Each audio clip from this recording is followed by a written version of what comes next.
My character would be protecting the royal family. You can't do nothing. Hello friends and welcome back to ReddX, your source for the freshest daily cringe content anywhere on the internet. Promise, swearsies, it's just a fact and it's totally science. Go ahead and look it up if you want.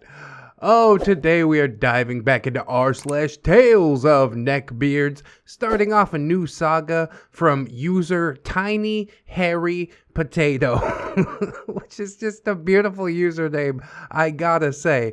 This is the saga of Linkbeard, part number 1, and I had to jump into it for two reasons. One being that I absolutely love Zelda. Link is the man, so let's take him down a peg or two.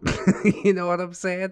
And then the second reason is because the first part was posted 2 months ago, but dude keeps on posting. Like, he didn't just post one part, see if I picked it up, and then start pumping out the parts. Nah, he got all the way up to part 6 without any sort of prompting, and I gotta respect that. Dude either just really likes writing stories or he knows how to tickle me, but not in the weird way. You know, not in the way that my wife tickles me. We're not gonna talk about that though. Oh god, I guess we're starting off with the cringe early. Let's get some plugs and disclaimers out of the way, and then we will dive into some Tales of Neckbeards cringe. Also, subscribe to my podcasts.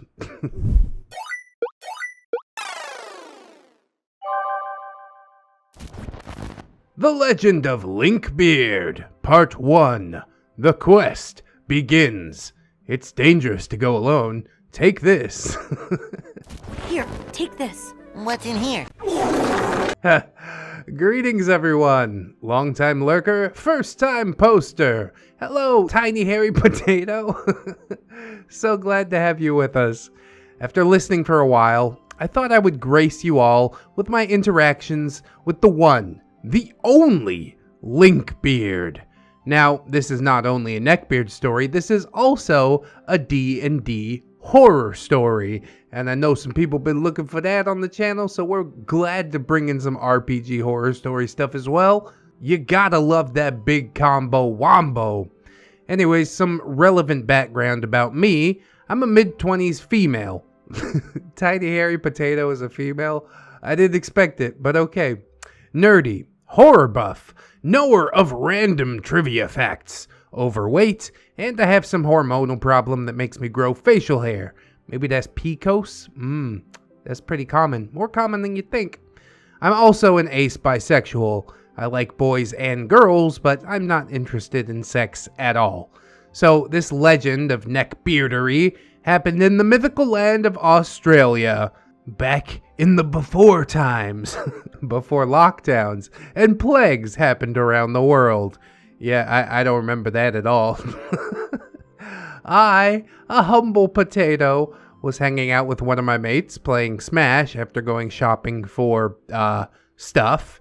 He was getting shoes and I was looking for art stuff, probably paints. God, I love shopping. Shoes and art stuff ain't what I shop for, but I'm going on a shopping spree tomorrow. I'm gonna fill my house up with stuffed animals and video game stuff. Anyways, my friend, Dungeon Master, because he is forever Dungeon Master by choice, was talking about a new game that he was putting together with some of his uni friends, and he asked if I wanted to join in as well. I had played D&D a few times when 5th edition came out. My uncle tried to show me how to play 3rd edition. That didn't really work out because I was small and was later diagnosed with dyscalculia. So that probably added to that problem. You know, math rocks and all that. I'd like to say hey samesies because that would give me a good out for never passing an algebra class, but I spent too much time looking at my analytics to really be like, okay, I 100% don't get it because I understand like percentages and fractions pretty well. But yeah, we get to algebra, you lost me. Good thing D&D is pretty simple, relatively. It'll be fun, said DM. You know, I've run a few games. I ran that one shot that we all played around Christmas. You can't say it wasn't fun to smash Krampus in the face with a candy cane sword, huh? It does sound pretty fun. True. You don't mind if I have my phone out to do the maths, right? Nah, it's totally fine. I know you're shit at math. Didn't you only just pass basic math in high school? Fuck off. Yeah, don't rub that in my face. So, what's the setting? Another homebrew thing, or is it a pre-written game? It was there. The Dungeon Master's eyes lit up. And it was also there that my Princess Peach was able to peach slap Fox off into oblivion. Oh baby, Peach mains unite. Turnip spam forever. Dungeon Master didn't care, as he went on to tell me all about a homebrew world that he had been working on for years. Legend of Zelda D&D. Well, my favorite game of all time is Legend of Zelda. I love all the cool and creepy backstories that you can find by doing all the side quests and just exploring in general. At this time, Breath of the Wild had just come out for about 2 to 3 months, and I had several hours into the game already. Now, I ain't here to judge nobody. I'm not going to tell you to game more or anything like that. I'm just glad you're having a good time. It's really hard for me not to gatekeep that, but... But let's just be aware of our own inadequacies so that we might fix them someday. You know what I'm talking about? Oh, so we would basically be playing a game set several decades after the events of Breath of the Wild. There's no Zelda and no Link.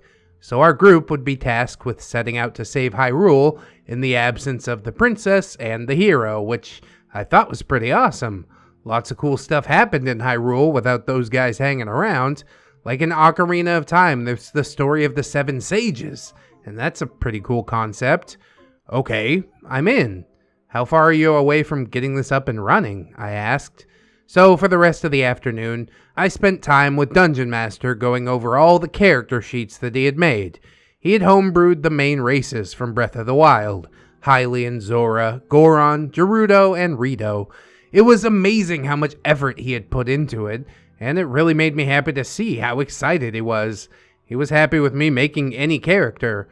His only restrictions when it came to race was that all Gerudo are female and all Goron are male, which, lore speaking, that made sense, so I was cool with it.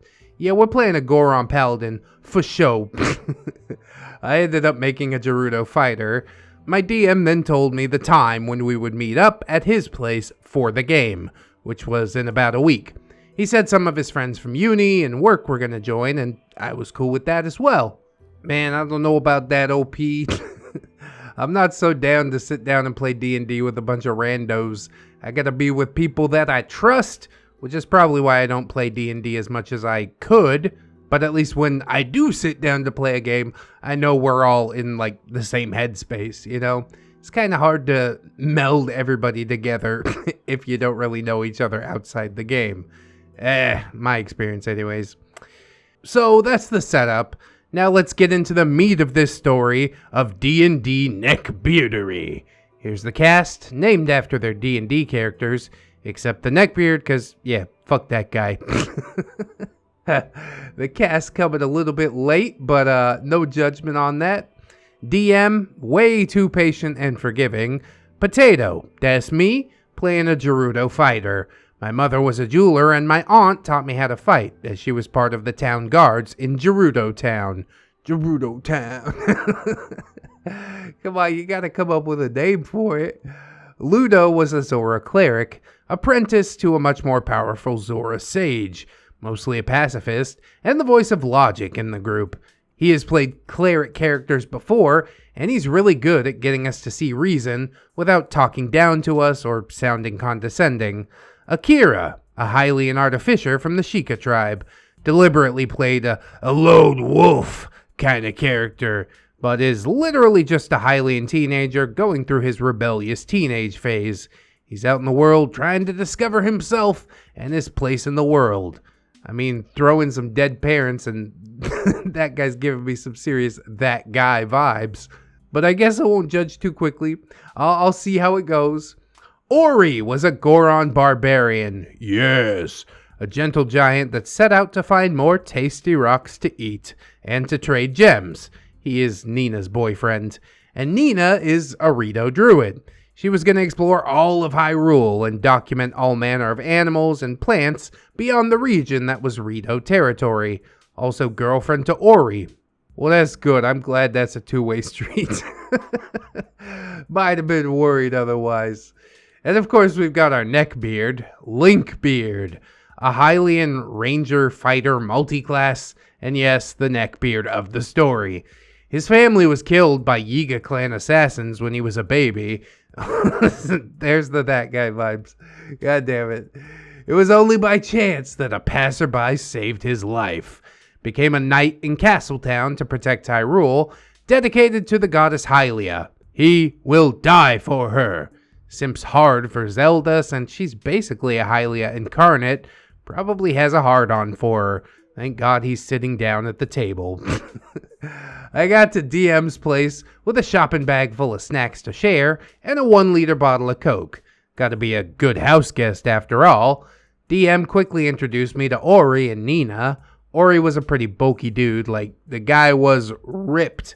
I later found out he did go to the gym and was taking a course to be a personal trainer. Hey, just like training Nico in the Discord server. That's a cool guy. Nina herself was a very curvy woman, and upon meeting me, immediately offered me a cookie. It was, of course, delicious. That seems a little strange, but I'm not here to judge anybody's relationship dynamic. Opposites do attract, after all. So, how do you know DM? Asked Dory. High school friends, I said. I can't seem to lose that dumbass. You love me and you know it, said DM. Soon, Ludo and Akira showed up. Ludo was a skinny, twink-looking guy with... Can we say that? I guess we're saying that. Good to see you. And he had glasses. He made small talk, but seemed to be pretty shy about being around people. Not that I blame him. Being pretty introverted myself, I didn't try to force him to talk. Akira was a little hyperactive and talked pretty quickly. He actually reminded me a lot of my sister, who also talks really quick and really loud. After the introductions were done, the final member of our group came in. Linkbeard. Now, Linkbeard wasn't overweight. He was a relatively average-looking guy, but he had a scraggly pube beard and wore a Slipknot t-shirt. His hair also looked a little too shiny, kinda greasy, and he did have some orange Dorito cheese dust on his lips. Ugh, I hate it. And in his scraggly beard. How hard is it to wash your mouth? How hard is it to eat like a human? Pretty difficult with your beard, I suppose. Now, at this point in time, I had known that going to play a game of D&D meant that I was probably going to meet some people that weren't very well versed when it came to personal appearance. Heck, I usually wear sweatpants and a t-shirt, so I decided to give Linkbeard the benefit of the doubt, something that I would later come to regret. I mean, the bastard didn't even turn up with snacks or drinks. Everyone else did. Yeah, he's just there to poach everybody else's snacks and drinks. Scumbag indeed. Sorry I'm late, guys. He wheezed. My fucking boss was being a bitch again.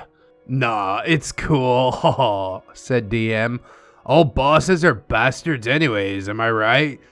No? I'm my editor's boss. I think I'm a pretty good boss. Just grab some snacks and we'll head to the table, okay? So we all sat at the table, and I ended up sitting at the end next to Nina with Ori on her other side. I then noticed the slightly annoyed look and eye roll that Linkbeard did as he reluctantly sat down by Ludo. It was at this point that I realized that Linkbeard was either going to be a neckbeard or a simp. Dungeon Master's pretty good at stamping out bullshit and stopping it from getting too far, as a good DM should. Heck, in the session 0 where DM helped me make my character, he made me write a list of things that I am not cool with, so he can exclude it from the game. The guy even has a safe word that any of us can say if we start going down a road that makes us uncomfortable. It's Jumanji, by the way. Jumanji! Jumanji! Oh, we should probably do that at some of my D&D games. The last session got a bit out of hand. My human neckbeard paladin ended up butt-chugging a bottle of wine with the help of our half-orc barbarian. And fun was had by all, I hope. So, Dungeon Master gave us a quick rundown of his house rules to make sure that we were all on the same page. Okay guys, few rules before we start.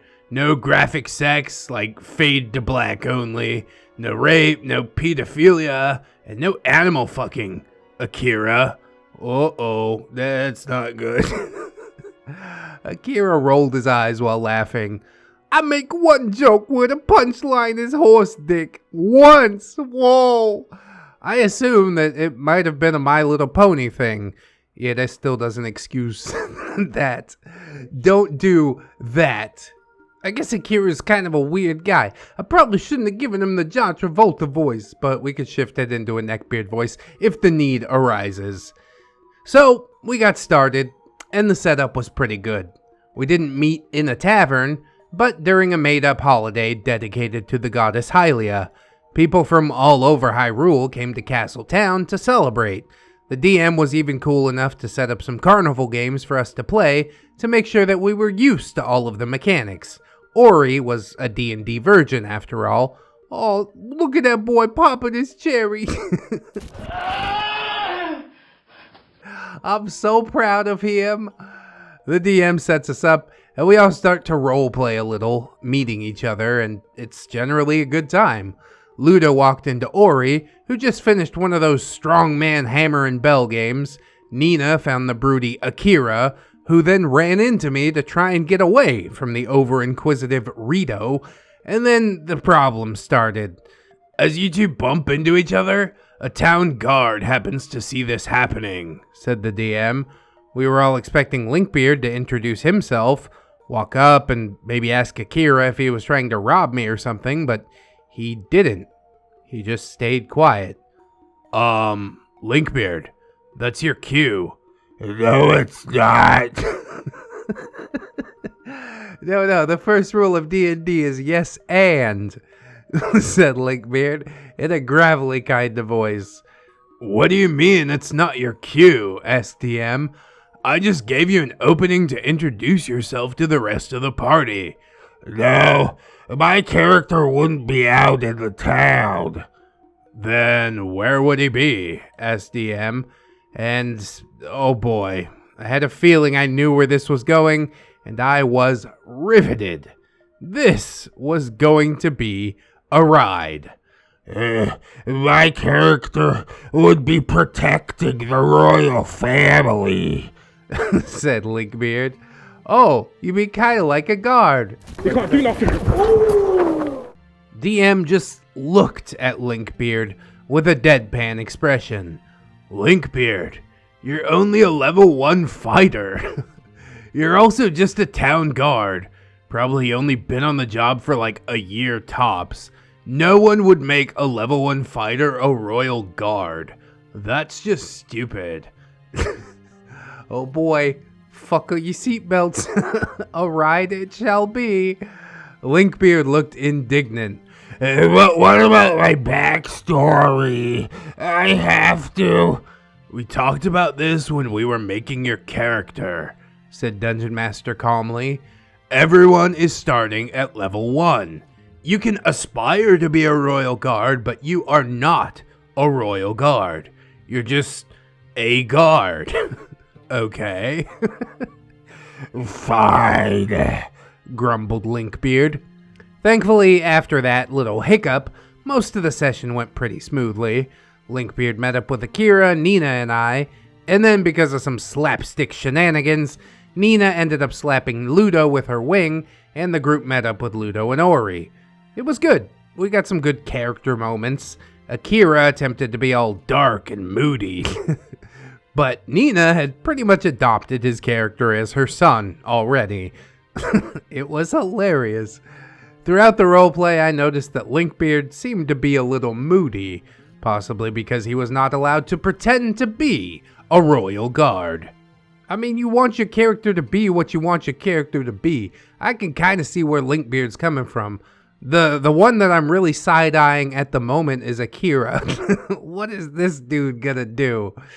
And then we heard trumpets, and the king and queen of Hyrule came passing by on a carriage. Dungeon Master describes how we see them coming by and waving at the people and asks us what we do. We all said a little bit of what we were doing, a bit of flavor before the bomb drops, and Linkbeard kinda loses his fucking mind because, surprise, it's a Yiga clan attack. It was actually a pretty good and interesting fight. We were all able to team up and kick some Yiga clan ass. During the fight, when we killed most of the clan, the DM let us know that the Yiga clan had managed to injure and incapacitate several of the royal guards, and were going to attack the king and queen, which was when the DM dropped the bomb that the queen looked pregnant. Like, maybe 5 months. Hey, that's how far along my wife is at the moment. Only showing slightly. And my God, how beautiful she is. Truly, we are blessed to have such a gorgeous queen of the ReddX nation. But I digress. Since Linkbeard and I were closest to the carriage, we were the ones that noticed the pregnant queen. Either way, Linkbeard went nuts, naturally assuming that the queen might have been carrying the reincarnation of Zelda. He stopped fighting the Yiga that he was previously stabbing and directly ran to help the queen.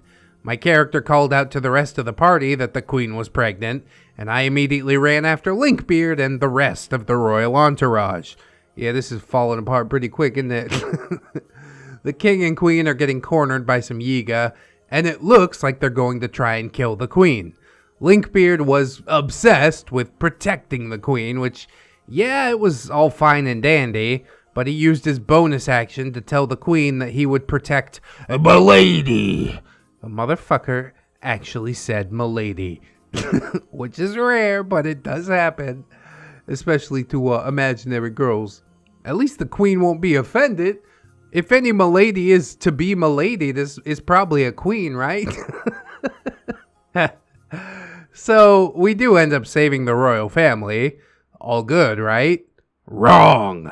Dungeon Master asks us all for our passive perception. Nina had the highest, and only managed to see just the glint of an archer's arrow just before they shoot it, and it hits the queen. Right in her belly. Oh, this DM is cruel. I don't like that at all. Hey guys, no graphic sex scenes, but we're gonna be killing unborn children. Okay, Jumanji. I don't like it. Everyone was pretty shocked by this. I mean, Legend of Zelda did get pretty dark, but never explicitly straight up stabbed a fetus. Yeah, this is not good. It felt like DM was really setting the tone for the game to be a much darker and much more mature game. Bullshit! Read, Linkbeard. We went through all that bullshit, and the queen and the baby died anyways? Fuck you, man! Hey, calm down, whoa, said Akira. I mean, DM said there was no Link of Zelda in this. Maybe we're splitting off into a fourth timeline, like a super fallen timeline, man. It's still bullshit. It isn't a Zelda game without Zelda. What about Link's Awakening? I asked.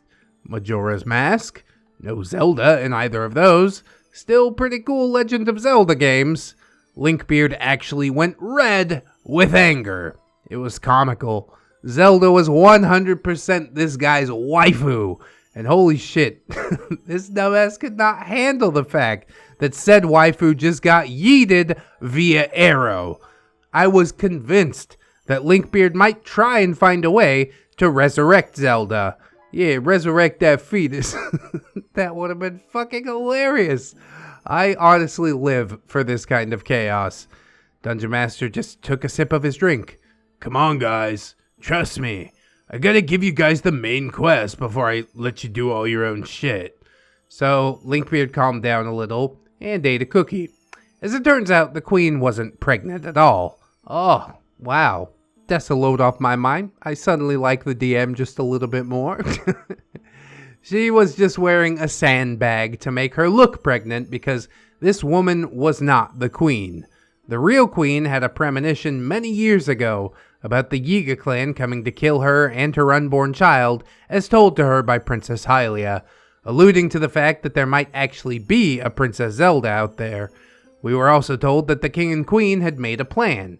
The queen would immediately leave with Impa to a secure location to have her child and keep her safe from the Yiga clan and anyone else that would want to kill her and eliminate the possibility of Zelda being reincarnated. The king then appointed us as the heroes that would seek out and bring back Impa, the queen, and the new baby. Oh, don't trust Linkbeard with that. He's gonna make it real weird with that baby, I'll tell you that much. It was all a pretty interesting idea. I mean, I liked it. It would take us all over Hyrule, get us into all kinds of cool adventures and side quests. I was really excited, and everyone else seemed excited too. The king suggested that we head to the Sheikah village, as that's where Impa would likely have taken them first, and they might have left a clue as to their whereabouts now. We decided that it would be a good idea to end it there, since Linkbeard needed to leave now to get to work. Wow, he has a job. Same with Ludo, and since Akira was his ride, those three left pretty quickly afterwards. Linkbeard took one of the unopened bags of Doritos that I had brought.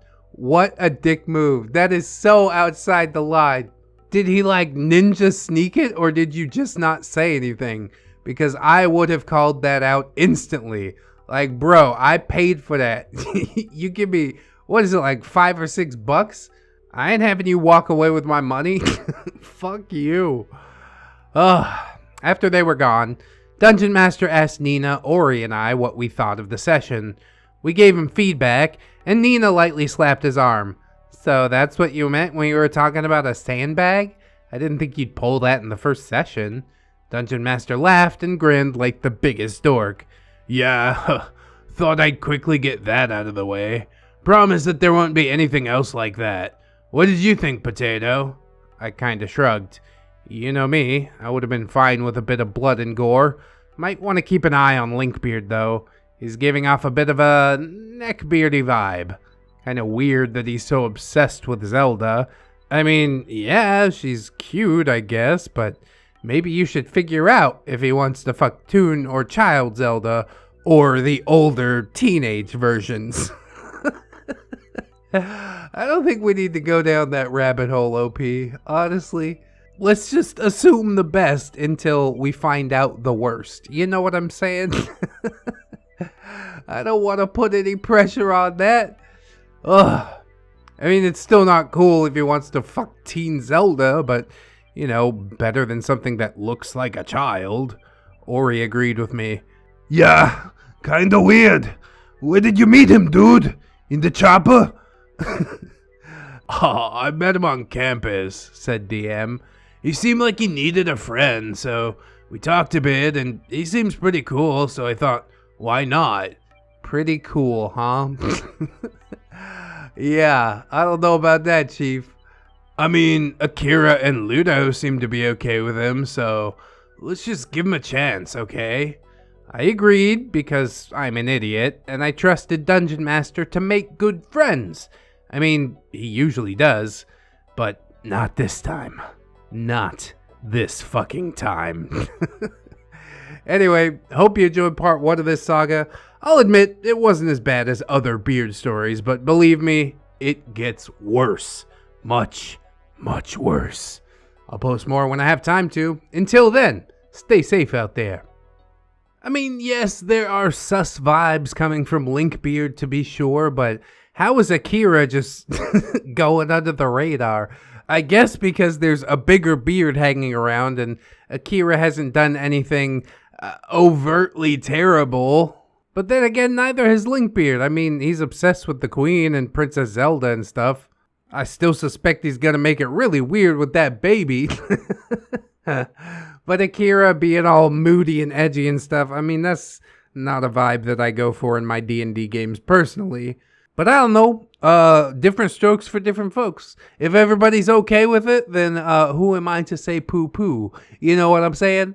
I do suppose that things will pick up in the next episode. I guess it remains to be seen, but we will get back to it sooner rather than later, since, 6 parts are already up. And that's a beautiful thing. Now I gotta do some catching up on Unfortunate Nookie and Linkbeard. Fortunately, the World War Weeb and Bourgeois Beard series I'm pretty well caught up on, but let's just hope I can stay ahead of the ball. But anyways, if you guys did like this episode, I hope that you guys will like, comment, and or subscribe. I always do appreciate it. Maybe share the video around if you should like. That's the biggest brain play, especially during part 1 of a saga. Yes. Of course, we've also got plugs and playlists and, oh yes, my podcast down in the description if you're looking for a different vibe from the channel. We've also got my social medias, Twitter, Discord, Facebook. Yeah, boy, I'm all over the place, including Patreon. I'd like to thank my gorgeous, wonderful, beautiful, generous patrons, Jerry Much, as I do every video. So thank you, Robert Waits, Baron Von Waggy Pants, Jarhead Jerry, Oorah, Logan Wolf, TSM Kirby, Captain Clown Jerry, Hong Kong, Aaron W, Twisted Child, Cinema Susie, Danny Jerry Nerdnick, For All Lang Syne, Fire Drake, Giggle Jerry, Hee Hee, Irie, the most different Jerry spelling. I think that's accurate. Livison loves Jerry. So does ReddX. Mr. Anime Manga Fan, Rogue, Silent Revolver, Magdalene Marshall Thornrose, the OG, Jerry, Becca, Jerish Kitsune, Little Lone Wolf, Vanilla Mel, Satori, 211 Jerry, The Return of Jerry, praise be his name, Althea Blue, Anunnaki, Arnold's Bonafide Marble Jerry, Asian Persuasion Jerry, yeah, Assassin Punk Jerry, Bang Bang, Atheist Jerry, he's so euphoric, Grizzly, Bailey Joy, Bearded Jerry, watch out for that guy, Bitch Gremlin, Blade the Hero, Blameless Fish, Blip Bloop Jerry, Camille Sarah, Commander J Tank, Deltaroon Jerry, Dennis Dayton, Dinosaur Nightlight, Disposable Waifu, Aaron Lennox, Frozen Over Studios, Gypsy, Hadria BR, Heathcliff, Itchy Nuts, just scratching bro, a pimp named J Crisp, J.M. Coon, Jennifer Schaefer, Jerry Blacktail, Jerry the Small Jerry than the other Jerrys, Jerry the Outlaw Mother Trucker, Hong Kong, John Hero, Jolly Black Jerry, Zimbufa, because if your boofing is free, tell it to the jury, K. Jerry W. Kajow, Crewhee, Lady Jerry Next Tom. Yeah, the winner is Jerry, as we all knew it would be. Legend Jerry, Miss Monday, Lord Lino, Jackass Rule, Melgar the Destroyer, Mint Jerry Chip, the freshest of the Jerrys, my boy Nat One Nick, Natari, Nightmare Jerry, Origami Steve Jerry, congrats on the marriage, I think I got it backwards, that's okay, Panda Prince Jerry, Bamboo, Phantom of the Pines, Jerrykins and Jerry Beth, Rose Jerry Miller, TSM Kirby, Sarita the Lolita, Serrated Ash, SSJ Red Ramtide X, the fusion dance version of you know who, Commander of the Jerry Army, it's getting a little out of hand, that's Mr. J. Staples, aka Jerry Yeet, Stephanie Goodner, Synaptic Boomstick, Brilliant Tamago, Tapioca Boogaloo, Tato Ferret, Teddy the Police, Tenton Monster, the One True Fusky, Tom, but it's the Jerry on the inside that counts. Oh, God. That's a good one.